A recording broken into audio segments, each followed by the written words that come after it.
July is the strongest month for the S&P 500, and over the past 20 years, it has closed higher 80% of the time. And the last red month of July was literally 12 years ago. Now, would this trend continue? I'm a professional engineer and I've been day trading and investing in the stock market for 4+ years. And in this video, I'll be going over the 9 stocks I will be paying attention to along with the key economic events so that you do not miss out on the opportunities that will be present in the strongest month in the stock market. Let's take a look at the economic calendar. Coming into this week, Monday, July 6th, we have the ISM Services PMI at 10 a.m. Eastern Time. And then on Tuesday, July 7th, we do not have any economic reports.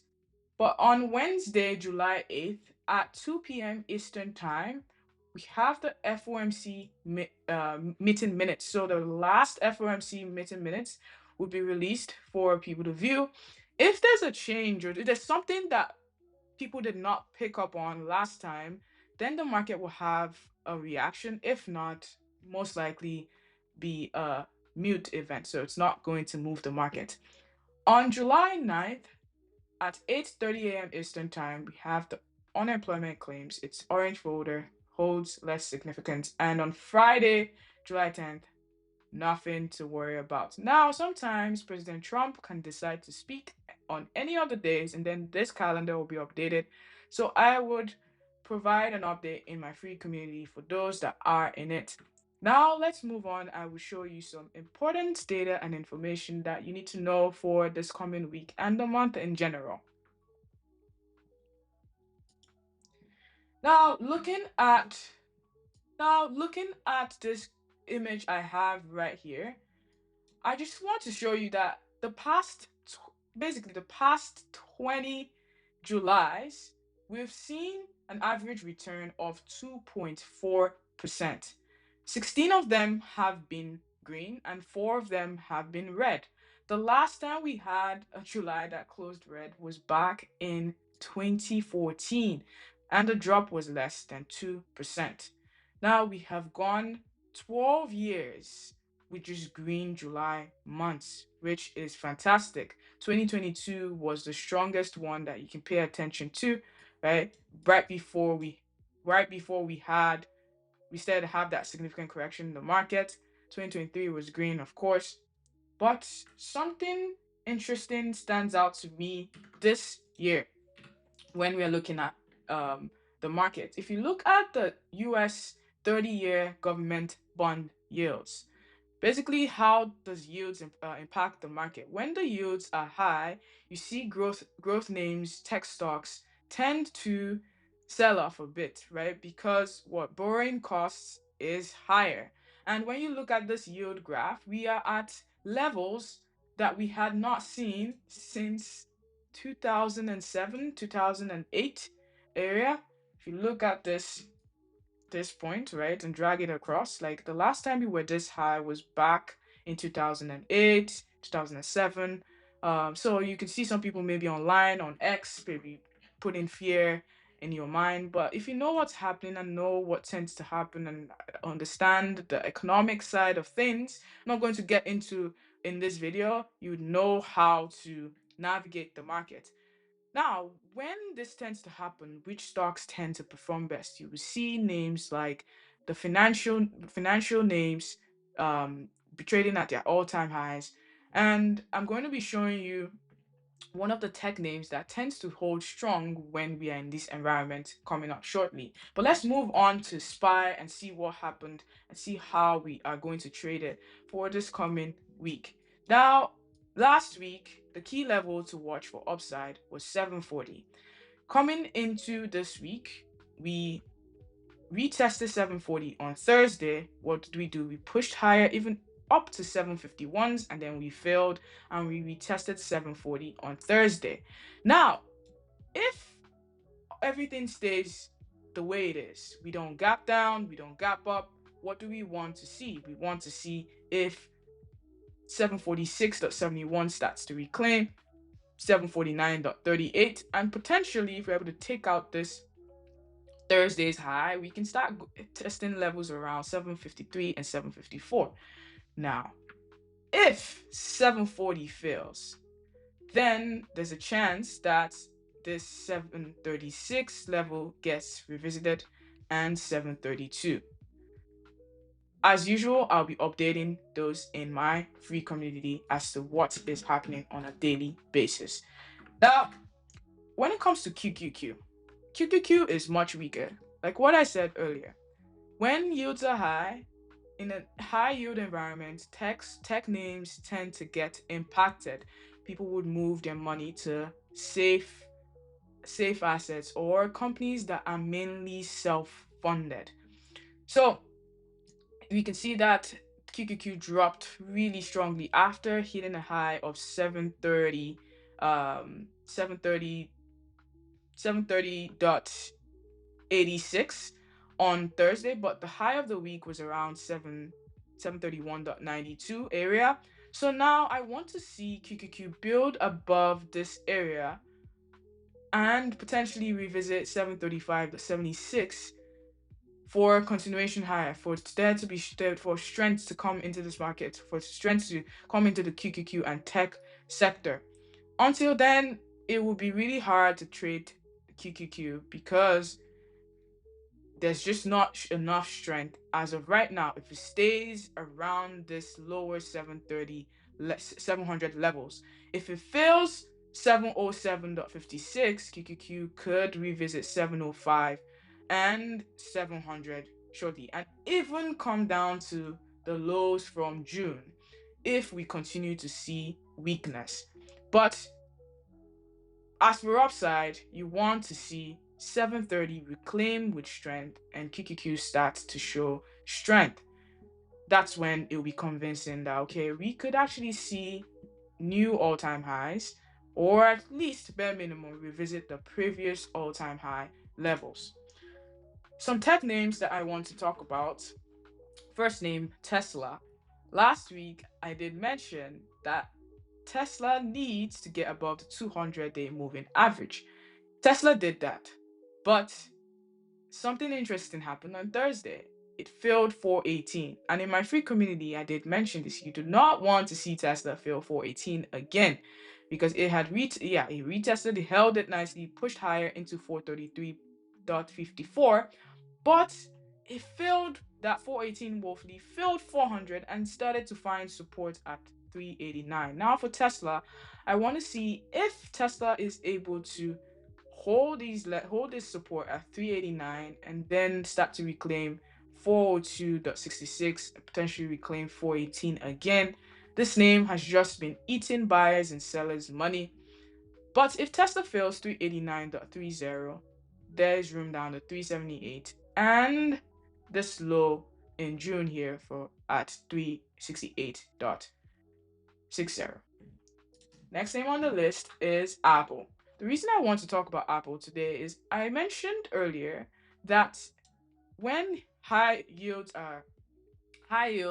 are present, like when a high yield interest environment, you would see that tech names will be impacted. But Apple showed strength on Thursday because Apple is considered a safe haven. It's strong, has a lot of cash, and can self fund its operations.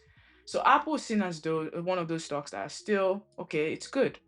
It found support after selling off on June 25th, found support at 273, started to reclaim key levels, and it's now really close to all-time highs. If Apple is able to get above this high from Thursday 309.40, Apple can revisit 314 really quickly and 317.40. Won't be surprised if this name creates new intraday all-time highs. Next name I want to talk about, I don't really talk about much on this channel, is PLTR. PLTR started to show strength. It's one of the tech names. It's software, it's not semiconductors, but it's been selling off, and buyers finally decided to step in around 106. Does it continue?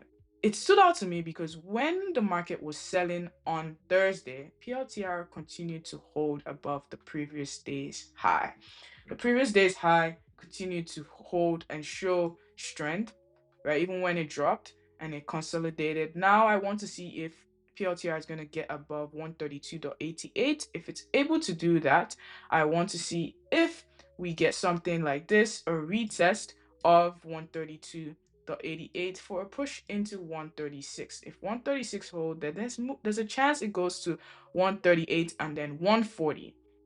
But for now, I am just watching 132.88 to see if it can break and hold above there. That's the first step. I'll be updating those in my free community if anything changes.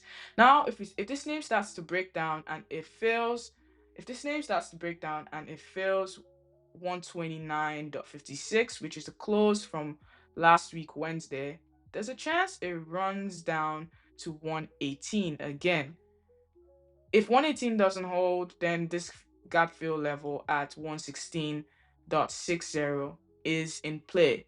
Let's see what happens with this name. Next name I want to look at is AMD. AMD showed strength last week, but what's important is that lately, when it creates new all-time highs, there hasn't been continuation or follow through the next day. What that's telling me is be careful, because it created a new all-time high, then it created a gap down, and then started to sell off. I want to see AMD reclaim 564.09 before even thinking about upside trades again to fill this gap at 580. If AMD ends up failing 495.35, there's room to fill this tiny gap. If this tiny gap fails at 488.21, there's room down to 458 on AMD.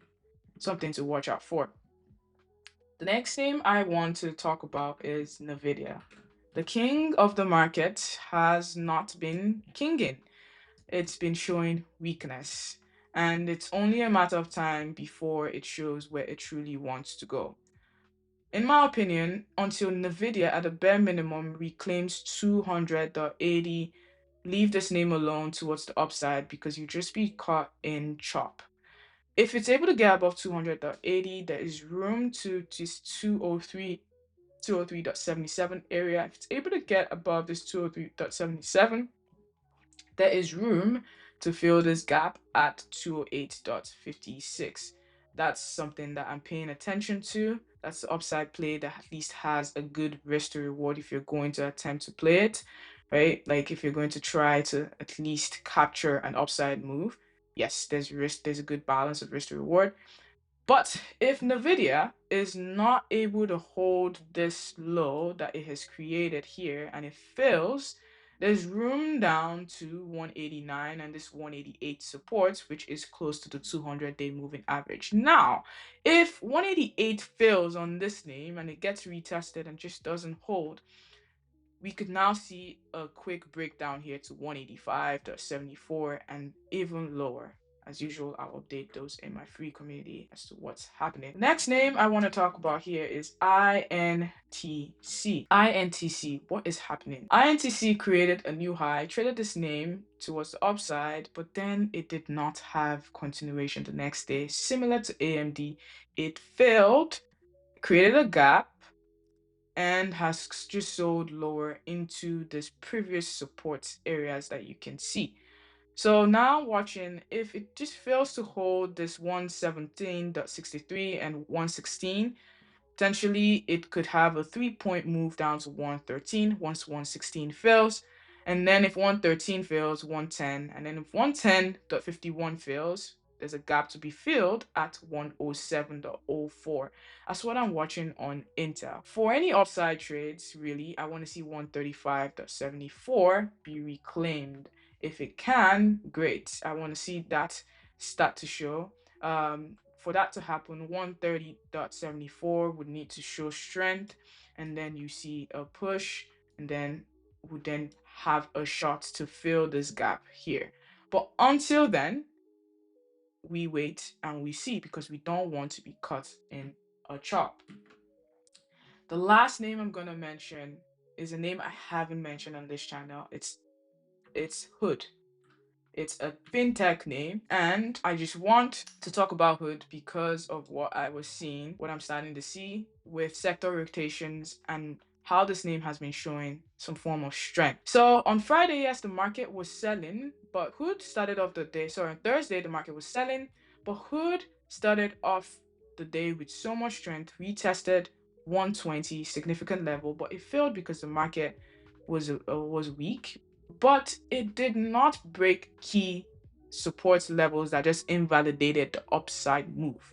It held 110.93 and then closed above 112, which was like this high, right? It closed above this resistance area. It's holding it now. If on Monday the market opens and then we start to see 114.55 hold, 116.85 hold in coming week, then we can look to see if this high from last week will get revisited at 120. If 120 gets cleared and buyers step up, this gap at 121.71 could get filled really quickly, and then 124.48 could come next. So that's what I'm watching this week. I hope you found value watching this video. Please leave a like and a sub. Thank you so much for watching. I will see you next week for a brand new video.